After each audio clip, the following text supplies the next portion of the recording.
Hello and welcome to the RotoWire Fantasy Soccer Podcast. We're talking Tuesday's Champions League slate at DraftKings. I'm Adam Zdroik, joined by AJ Scholz. Welcome in, AJ. Luis Pacheco is gone this week. He's on summer break. The Florida summer break is this week. Last week was the Michigan summer break, so I was gone. Sorry, the spring break. I don't even know what I'm saying right now. Not summer break, spring break. AJ. Welcome, man. We're talking Champions League here. How are you feeling about these games? Well, first of all, I need to schedule a vacation, apparently. I don't know what I'm doing wrong here, that I'm still stuck here in Wisconsin. Apparently, we're the only ones not doing spring right here. So You were in Vegas like recently, so that's true. I mean, at this point, it was a couple months ago, but yeah, it's true. I did hit up Vegas a couple months back. So fair point. all right. So AJ is an Everton fan. How do you feel about Liverpool here at Benfica? Liverpool is playing well right now. Just give us your opposing, your Liverpool hatred thoughts here going into this game. Yeah, I mean, I'd bet on Benfica to win, 3-0, something like that. No, I mean, look, at the end of the day, there's a reason that you got the odds report up there. There's a reason that they're 67%, 68% to win here. They should cruise. Compared to some recent slates here, it's pretty one-sided. I mean, all things considered, Man City and Liverpool, heavy favorites. The implied goal totals being over 2 for both games, pretty much setting you up. I mean, I guess if you are a toffee like myself, maybe it's a good opportunity to use some Benfica guys with a contrarian play. That way, if by some miracle it happens, you're winning the cash, plus you're not endorsing Liverpool, which is always a good thing. I think just looking at, I'm not positive on these odds. I know Manchester City are home, but I just think the matchup here is more favorable for Liverpool, just based off in terms of goals, maybe not in terms of winning. You get the 0.07 implied goal total more than Manchester City. I think there's just gonna be more goals in this Liverpool Benfica match. Like, you can look at some of these results for Benfica. They held Dynamo Kiev scoreless in 2 matches. They held Barcelona pre-Xavi managing scoreless in 2 matches. They won 1-0 at Ajax. So you have those results, but then like you look at Otamendi and Vertonghen, like they have the guys, but even in league play, I think they're maybe the 3rd best defense in Portugal. So it's not like they're that good defensively, and you can combine that with them giving up 9 goals to Bayern Munich in their 2 group stage matches. So you have that, and then you combine that with the way Atletico play. It seems like, this is Diego Simeone has had experience against Pep in the past, Atletico, Barcelona games, So you have that. You have Atletico just knows how to play against a team like Man City. Maybe it's not enough to win at Man City, but I think it's just going to be more defensive. Like, we saw them pretty much contain Manchester United in 2 matches. I think Manchester United in 2 matches had an expected goal total of about 1.5 or 1.6 through 2 matches. So that's not very much. And I think that's kind of the reason why I just lean with, even if I like Manchester City to win more, I don't think that match is going to be as high scoring. So let's say Manchester City, they can win 2-0. Maybe they won't have as many chances, but then you can get like Liverpool. Maybe that game goes 3-1, 3-2 or something. There's more goals in that one. But are you thinking along those same lines, just based off of, Atletico Madrid and Benfica and the way those teams play? Yeah, I mean, I think of the 2, I probably would be more likely to stack Liverpool here.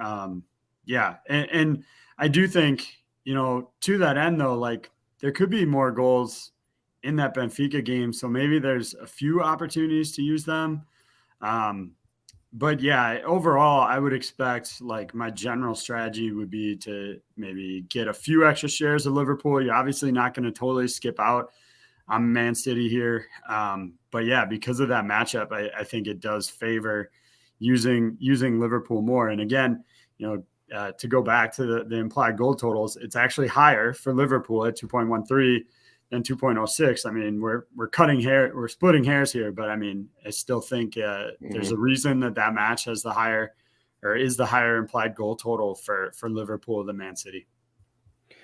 So yeah, let's just get into it here. For forward, it's kind of you got the high end of the favorites. I think there are 7 starters because you got your 3 Liverpool guys, and then you got Manchester City with Bernardo Silva. So you got 7 possible forwards from the favorites. We go from the top. We got Mahrez at 10.3, Salah 9.7, and then you go down Mane 7.7, Bernardo Silva 7.5. I think we have to actually combine the midfield talk here just because De Bruyne is at 10.1. So you just talked about, you were on the podcast last week with Manchester City on the slate. Mahrez did not start. He did not play at all. But De Bruyne was there. He did start. He did play. He did score. It's assumed that both these guys are going to start now. What's the thought process here now going in? We got 10.3 for Mahrez and De Bruyne at 10.1. What's the thought process going in to this high-level guys here? Well, I think cash game, the choice is simple, right? It's got to be De Bruyne if you are picking between the two for the cash game. He just has such a better floor in terms of the crosses and set pieces there. So for me, I think that's pretty straightforward. But on the other side, GPPs, I really like still using De Bruyne even in that option between the two, and the fact that you can get Salah at 600 less, or go with Mane for really a very steep discount, 2,600 less. I think I lend that way. We just got done talking about how we feel like Liverpool has the opportunity to maybe score more goals than City here. So that hefty price tag, if I'm going to pay up for somebody, I think I prefer to do it for De Bruyne than for Mahrez here. And, obviously an argument could be made the other way. I would have to really dive into it, but I doubt you're really putting together a viable lineup that has both De Bruyne and Mahrez in it. It just doesn't seem like that would necessarily work, but you could certainly try. But yeah, that's kind of my general approach, is with those other top guys available like Mane and Salah for discounts from Liverpool. If you want, and even if you want to stick with City, like so often at least for me, I pick one City forward and one of the other ones scores. I had Foden and not Gundogan like in the last game. So, I feel like that happens so often with them. They have so many options that I'd rather spend down and use Sterling or even Bernardo Silva instead of Mahrez. That's just my general approach. I like the roster flexibility, obviously, you get by spending down there too. I think so. Yeah, just based off. Yeah, you did say De Bruyne had the better floor, but I think Mahrez is pretty much right up there. I know.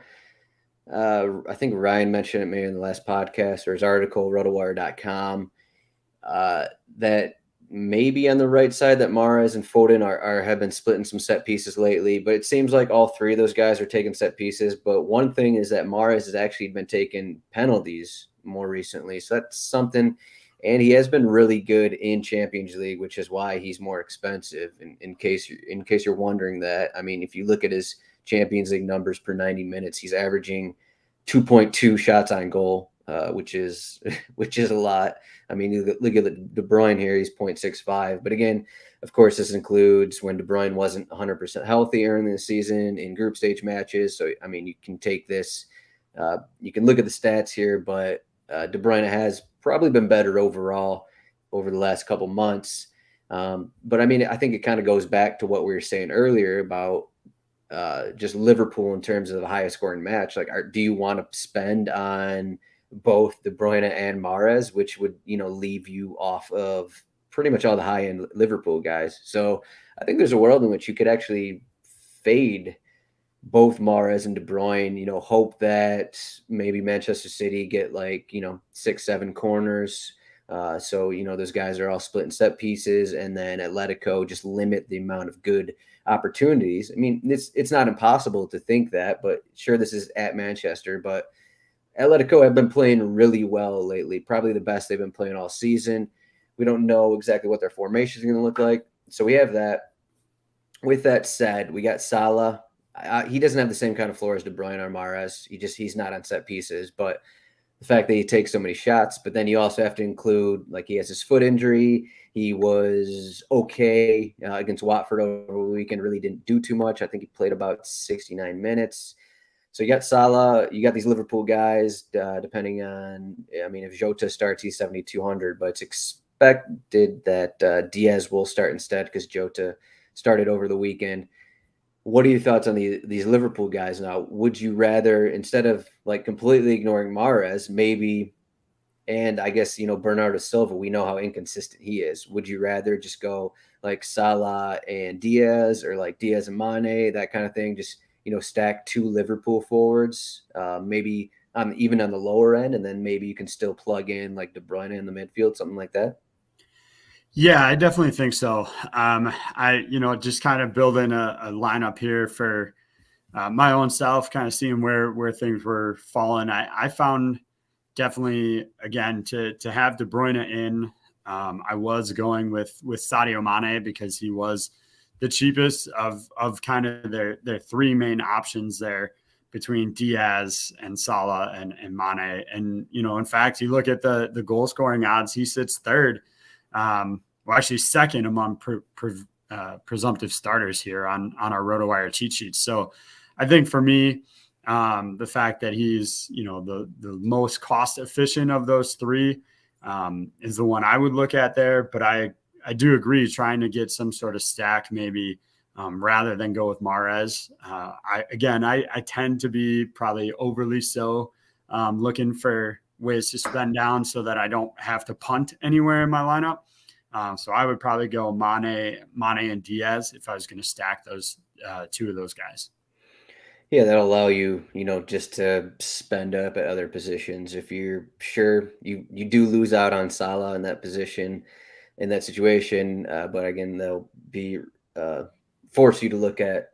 It depends what we're looking at other positions here, but for Benfica and Atletico, I think you just throw away Atletico here. I guess that they're in an extreme GPP situation, but I mean, if you just look through Manchester City's game logs, they rarely allow more than one goal.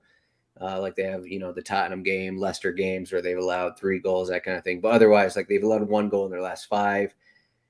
Sure, Laporte and Stones aren't their. I mean, I guess without Ruben Diaz, but I mean, still these are top level guys. It's not like this is now a bad back line. They've been fine without Ruben Diaz, but. So I'd kind of throw out Griezmann. I'd kind of throw out Joao Felix. Like at 6K, how much of the ball are they going to have? You're basically hoping for a goal because their floor is going to be probably around 5 points. So at that point, you're looking at, you got Darwin Núñez at 5,600, Rafa Silva 5,200. Depending on who else starts, Yaremchuk's 4,900, and Gonçalo Ramos has started the last 2 against Ajax. He had 7 shots in that home game against them, and he's 4,500. So I guess how much would we want to spend on one of these Benfica guys in our forward spots, or would that be like a situation of where we're looking at the utility range for looking at any of these Benfica guys? I guess, I mean, they are home, so that has to account for something. Yeah, certainly. That's definitely an option. I don't hate the idea of Darwin Núñez. If you're going to go, I think goals could be a possibility there. I totally agree, though. I would not necessarily look at a Griezmann or a Joao Felix just because their salary doesn't make it worthwhile. Whereas, if you're paying less than 6K for Núñez, or even under 5K for Ramos, like, yeah, then I think if they have a couple shots, it's a little bit more. I don't know the right word. It's eluding me right now, but it makes a little more sense to pay down and take the risk of that lesser production. Whereas when you're up around 6, for the Atletico guys. Like it just doesn't work for me. If they don't score, obviously if they do, that's a different case. But Right. yeah, using Benfica, I would probably, in terms of the forwards, I do like that option just because they're so much cheaper. Yeah, I'd argue that the Benfica guys have a better floor than the Atletico guys, and I think that's kind of the point we're trying to give here is that why are you spending up 6K for Griezmann and Felix when the guys for Benfica have probably the same floor and maybe just as much upside in a game that's going to be a little more up and down than like this Man City Atletico match. It just seems like there's going to be a lot of possession. There's going to be a lot of, passing around Manchester City, passing around like 30, 40 yards out and Atletico kind of just hoping to find something on the counter or that kind of thing. And that's usually how these Manchester City matches go, but a lot of times that's also how Atletico matches go because that's just the way they play. So that's I guess that makes Atletico guys better in GPPs, but as you say, maybe they score, maybe Griezmann or Felix score, but maybe they're still going to get 13 points. So like how big of a difference is that going to be? So I guess for midfield now, pretty much all these guys at the top end are all forward eligible, and we have pretty much talked about all of them already. So you got De Bruyne in there, 10.1K. I think that's pretty safe, cash option in there. You can scroll down the list. You got Gundogan and Grealish, but it's not expected those guys are going to play. They both started over the weekend, I believe. Yep. Yes, Grealish did. Yeah. So they both went 90s over the weekend. So you got those guys. It doesn't seem like they're going to start. Then you can, then you got to scroll down. So you get with these Champions League 2-game slates. Does anyone even come into consideration here? Like if you spend up for two guys at forward and you spend up for De Bruyne, like you're kind of left with like looking for value options, right? Yeah, 100%. If you don't want to use De Bruyne, maybe you could make an argument for Foden, but I just, if you're already paying 8, it is a big jump to go up to De Bruyne, but if you're already going to pay 8.5 for the midfielder, why not make that jump, right? I guess if you wanted to get Mahrez and an extra share, you could go with Foden in that midfield. But yeah, I think for me, I'd rather look, further down and get some of those value options in there. If you want to go like really value, Fabinho for Liverpool, it comes in super cheap, 3,200, but there's a chance to get an extra share of Liverpool, a chance maybe he picks up an assist or something. Rodi for City, 4,300, obviously. And again, I do think this might be a good spot where an Atletico guy might make sense. Yannick Carrasco could be an option here as well. If he does in fact get back into the starting 11 here. So for me, I really do kind of think like you're either at the top or you're way down. There's just no really good viable options in the middle. Obviously, if lineups change, it's possible, but even so, like if Grealish were to start, like 6,400 is just such this weird middle ground for his inconsistencies right now. Same with Jota or Firmino, like either one of those guys, like they're so just kind of stuck in the middle that if you're going to hit those, you might as well pay up for some of the bigger guys. Right. Carrasco is a guy. He'd probably come in for Reyna and Lodi there on the left side. He's coming back from a nose injury. He's been in and out of the lineup for the last 2 months. So even if he starts, I'm not sure if he's ready for a full 90. Like that's still in the 4,600 range against Manchester City. So like, what exactly are you hoping for there? You could say that about pretty much all these Atletico midfielders here. Like Llorente is down at 3,500, but what are you hoping from in that spot? Like you said, Fabinho. He's one of those defensive midfielders, but in a game that could have goals, like we've seen him score already this season, so that wouldn't be overly shocking, and same with Rodri. And I mean, I guess any of these, like you can look at Jordan Henderson, 4,200, like pretty much all these cheaper guys that are playing for the favorites. It's just kind of what we're stuck with on this one. But I guess maybe if you don't want to do that strategy, if you don't want De Bruyne, it's not a given that sure maybe he can get 10 points, but maybe he doesn't make the score sheet. Uh, and 10 points at 10.1K, that's not really going to do a ton for you. So maybe it's going to cash games, but if you're looking at GPPs, what if it's like fade De Bruyne and then you look at Foden and Sterling, put those guys together, or everyone's favorite Bernardo Silva, the favorite GPP option because he's either getting 30 points or he's getting 2 points. So like, what do you think that's? I mean, how? I guess any strategy really is possible in GPPs, but do you just like that? Just if you fade De Bruyne, do you like going with the two other Manchester City guys, or would you even just go like three of Liverpool's attackers, three Liverpool forwards instead of going two Manchester City guys? Yeah, I think for me, I would flip the script and go with the three Liverpool forwards here or midfielders, whatever combination you want to put them in there. I like that a little bit better because if those guys, Foden or Sterling, if a couple of those guys get goals, there's a decent chance. Again, like you said, it's not guaranteed, but there's a decent chance that De Bruyne would be involved in that as a possibility. So for me, if you're gonna fade De Bruyne, I go full flip and probably look at the entire Liverpool front three, if you will, whatever you want to. I know they don't play a front three, but those top three guys there for them.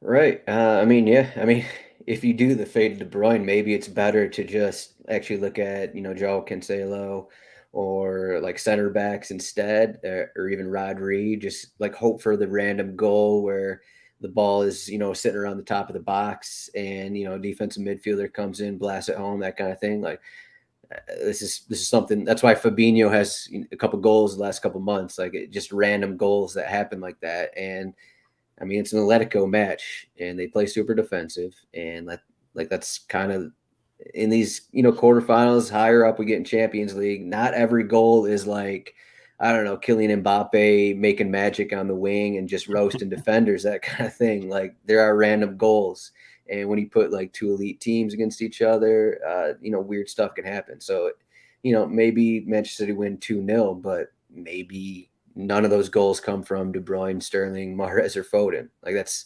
that wouldn't be that surprising, I guess. Yeah, for sure. I mean, it's I actually you may have talked me into that here, Adam.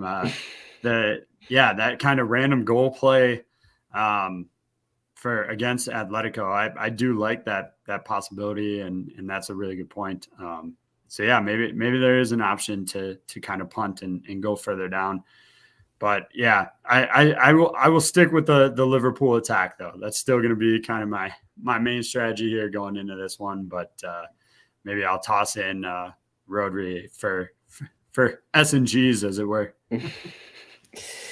So defender here, it's like if we're spending on three guys at midfield and forward, you're basically not going to have room for TAA unless like you're punting at maybe three positions, unless you're going with one of the cheaper goalkeepers.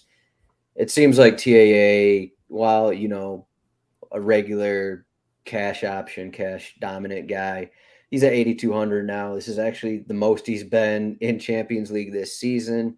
So you put that into the mix, and just in general, just a away match. It seems like Liverpool fullbacks don't always have the same floor in Champions League, and then you just go down 1,500. You got Robertson. Are you looking at either of these guys first off? And I guess just for GPPs, it seems like Alexander Arnold is like a clear GPP option because how many people are going to be able to fit him in their lineup? Like he's not going to be as popular as these Premier League slates, I guess. So TAA, GPPs and then Robertson cash games. Is that kind of what we're thinking? Yeah, I mean, I do. I think the price difference on Robertson is going to like essentially force people to probably use him. And so then, yeah, if you can figure out a way to get Alexander Arnold in, I agree. I think his drafted percentage should be kind of down because of that salary price tag. But I think the other option too is to look at, if you want to spend down, look at the city wing backs as Cancelo and Zinchenko. Like they're definitely way cheaper. They're Cancelo obviously gets some more work there than Zinchenko, so he'd probably be my preference between the two. But you can make a good argument for either. I will say this is probably the spot that I'm most interested in targeting a player from Benfica, Grimaldo at 53. The argument obviously is how much of the ball are they actually going to have, but I do think he has a chance of continuing to rack up points. He's been getting the majority of set pieces for Benfica, and should still be able to produce even as the underdog in this one. I think I don't know. I think the price is kind of extreme on Grimaldo. Just if you're like looking at these other games here, they are home, but like this is Liverpool. You look at the games against Bayern Munich and Barcelona, and like his four never surpassed 6 points, and like he hit 9.8 points at Bayern Munich, but he had an assist in that game. Like all his big games are pretty much like you have those two Ajax games where he was awesome. There's no denying that, but Liverpool is not Ajax. So do you want to spend 5,300 on a Grimaldo? Sure, there's a set piece here and there, that kind of thing, or go down. I guess. Would Grimaldo be your second defender, or is he going to be your first defender, kind of a thing? For me, I actually ended up, I tend to avoid this, but I'm looking at potentially paying up for both and trying to get in, get a share of both sides. So Zinchenko was my target on City there. I like getting him in.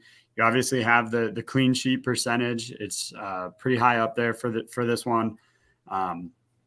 So I think that's kind of a bonus there. Obviously, I'm not expecting Benfica to get a clean sheet.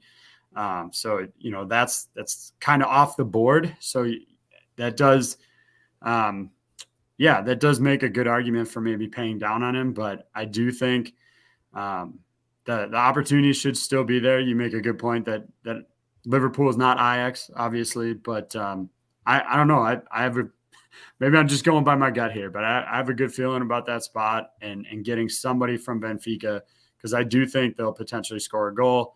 And then I like kind of comboing with Zinchenko, like some of the cross work from him, and a little bit of the potential chance for a clean sheet without just going totally like clean sheet hunting with a guy like John Stones or something like that.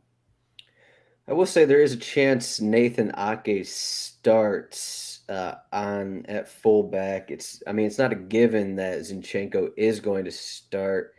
There's Pep changes things up here and there. He has used center backs at fullback in the past. I think it was the first match against Sporting Lisbon. Of course, Ruben Diaz was in that starting 11 then, but I mean, Ake has played left back at times, so like there's a chance like it's Cancelo and Ake is at 3,500. So that'll be something to look at. I'm not, it's probably like a 20% chance of happening, but it's still possible where Zinchenko doesn't start. I'm still trying to figure out what I want to do at defender. I mean, it's just there's Robertson and Cancelo sitting here 67, 6,500, and then trying to work that in with your goalkeeper. Like you got the center backs, the 4K center backs. That seems like a lot here, and especially in cash games. Like what are you trying to go for? Like 5 points here at 4K. I'm not sure how much that's going to get you. But then at that point, if you're spending up at 2 defenders, you probably got to spend down at goalkeeper. So you got Jan Oblak at 3,700 and Vlachodimos at 3,900. I assume it looks like you're going to spend down at goalkeeper from based off of what you're trying to build here, right? Actually, no. But yeah, I mean, I do think you make a really good point. Like for how much those center backs are. Again, I'm personally not really expecting Liverpool to come out and go clean sheet here. So Matip and Van Dijk like really don't have a ton of value at that point.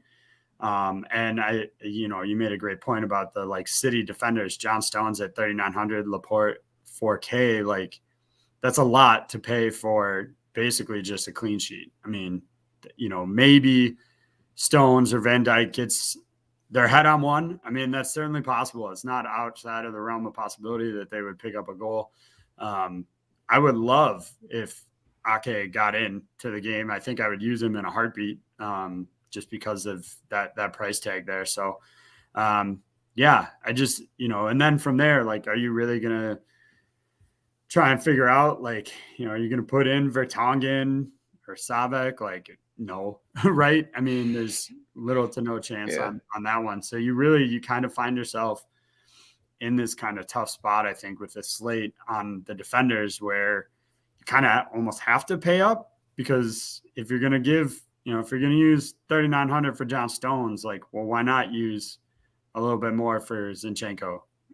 So that's kind of where I landed. I didn't love any of the defensive options either, which is why I think you're really kind of down to, the top 5 guys in the price range here, maybe 6, and then go from there. Right. It's either pay up for one of those top guys or just go for a center back and hope one of them scores, kind of a thing. And I guess that goes to goalkeeper here. It seems like just based off what we're saying, Manchester City more likely to get the clean sheet. I don't think either one of us are going to go with Alisson here at 5,700. Liverpool away.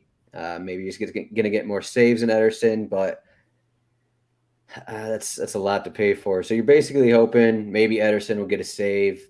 Hopefully, get the win clean sheet there at 5,900. Just comparing this here, what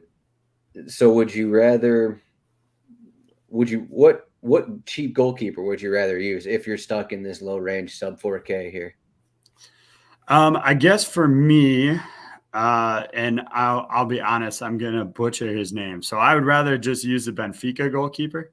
I'll let you say his name. I'm so bad at names. I apologize to anybody who's listening or watching this, but yeah, I think there's an outside chance that Benfica could maybe win. Like I have more confidence that Benfica could pull off an upset than I do for Atletico Madrid. And you talked about at the start, like how defensively Atletico plays. So I'm not sure Oblak's going to get like enough shots to make it worthwhile. So if you use the Benfica keeper, he's not going to cost you a ton. I anticipate he'll see plenty of shots. And there's maybe an outside chance that he could win. So between those two, I like the Benfica keeper instead. As I said at the top of the podcast, AJ is an Everton fan. So we got full that disclosure, there. Yes. But I will say, Vlachodimos here, the Benfica goalkeeper, does not have a negative number in Champions League yet this season. I mean, that dates back to, the qualifying back in August. But, I mean, you look even in like a 4-0 loss against Bayern, 0.5 points. He made 4 saves while allowing 4 goals. When he allowed 5 goals, he made 7 saves. Allowed 2 goals against Ajax last round, made 7 saves, still hit 10 points. So the thing is, you're hoping, but we're talking, if you want, do you think you'd still use Vlachodimos if you're using 3 Liverpool forwards, though? Is that kind of risky? No, it certainly is. Yeah. I mean, so again, the question wasn't whether or not I'm going to use 3 Liverpool forwards and, pay down for one of those keepers. The question was, of the 2 keepers, which would I rather pay down for? So I think for me, I'll probably still land on Ederson. Yeah, you have to pay up, but I think that's the best play for kind of the rest of my strategy here. Now, again, I'm a single lineup guy. I build one lineup and just roll with it there. So if you're multi lineuping, then I think a lot of these strategies are in play. Maybe you go with, like a Sterling Foden, fade Mahrez and De Bruyne, and kind of, go with a couple more of those guys, and then use the Benfica keeper and not really use a ton of the Liverpool guys. Maybe you try and go Mahrez and, Rodri for, that odd goal kind of option in that play. So I think there's different options available on what, we've kind of outlined a handful of them. But for me, I like the kind of the Liverpool guys, and then flipping on the other side and going with Ederson in goal. Yeah, it seems like the smart cash option. So I'm trying to plug this into mine here, and like the difference of you're saving 2,000 if you're going Ederson or you're going with one of the cheaper guys, and I mean depending where you're at, like you're not really saving a ton in this. Like you could be looking at Vlachodimos and like the Grimaldo range. Those other guys in that range, Carrasco. Maybe you can get up to Nunez 5,600, or like you go down from there. You take away 2,000, and like it's kind of ugly. Like depending on if Ake starts, but like the specific one I was in, I'm stuck with 3,000 left in my utility, and there's really nothing down there. So I guess I'll say that it's not the worst plan if you're using 2-3 Liverpool forwards, to actually use Vlachodimos, just because the saves are there. I was looking at the Premier League numbers. Liverpool, sure, they have the most goals in the league, but they also have the most shots on goal in the league, in the Premier League. So like maybe, as I said with those Bayern Munich matchups, maybe Liverpool score 2-3 goals, but maybe Vlachodimos makes 4 or 5 saves, so you're still in the positive in that. And like it seems like it's automatic that Vlachodimos is going to get at least 2 saves. So like when you look at that, and it's like, okay, if he makes at least 2 saves, and maybe he only allows 2 goals, like you're not losing because of that. Like we saw over the weekend, I had, I guess it was yesterday. I started Dubravka. He finished with like -7 or something against Tottenham, because Tottenham scored 5 goals. I think all 5 in the second half or something. But it doesn't seem like Vlachodimos is going to have a situation where like he makes 1 save and allows 4 goals. So I think it's possible.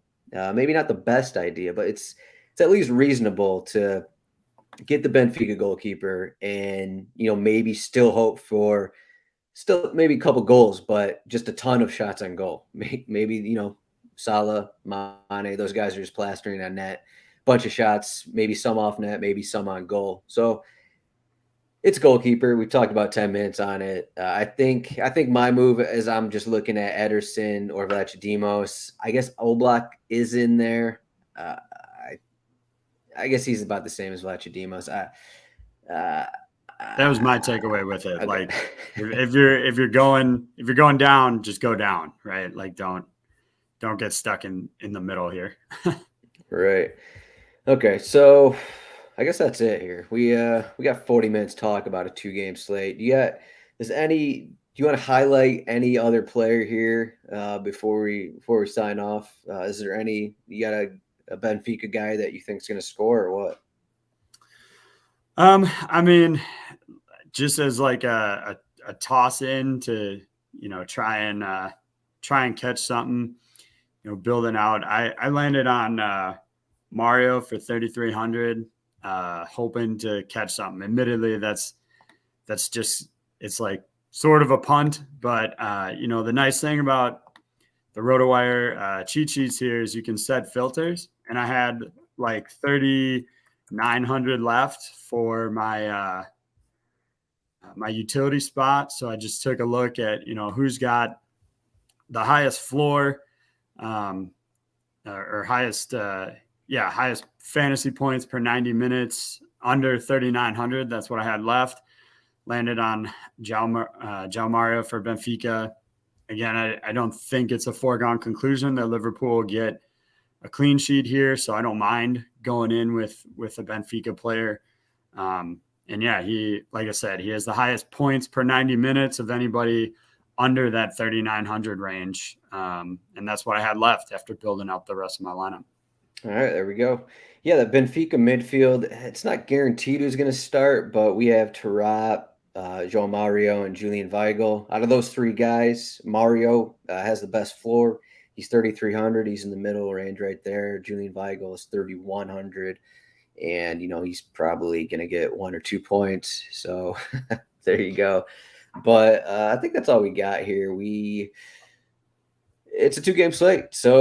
And we got 2 massive favorites. So that's kind of where we're at. I think we're both leaning towards more goals in the Liverpool-Benfica match. And I guess maybe we're both hoping that the Manchester City goal, if they score, assuming they score, will come from one of the defenders or one of the midfielders not named Bernardo Silva. I don't know. I still haven't decided if I'm going to use Bernardo in one of my GPPs. It just seems like once every, 10 matches over the past few months, it's like no one else is doing anything but Bernardo Silva. Here's 2 goals. Here's a brace. And, he's just going to break the slate by himself. So, it's always, if you play multiple lineups, it's always worth it to think of Bernardo Silva. But, he also loses you a lot of money as well. So there you go. Yeah, I mean, for anybody listening or watching, like, probably don't use Raheem Sterling because I'm going to.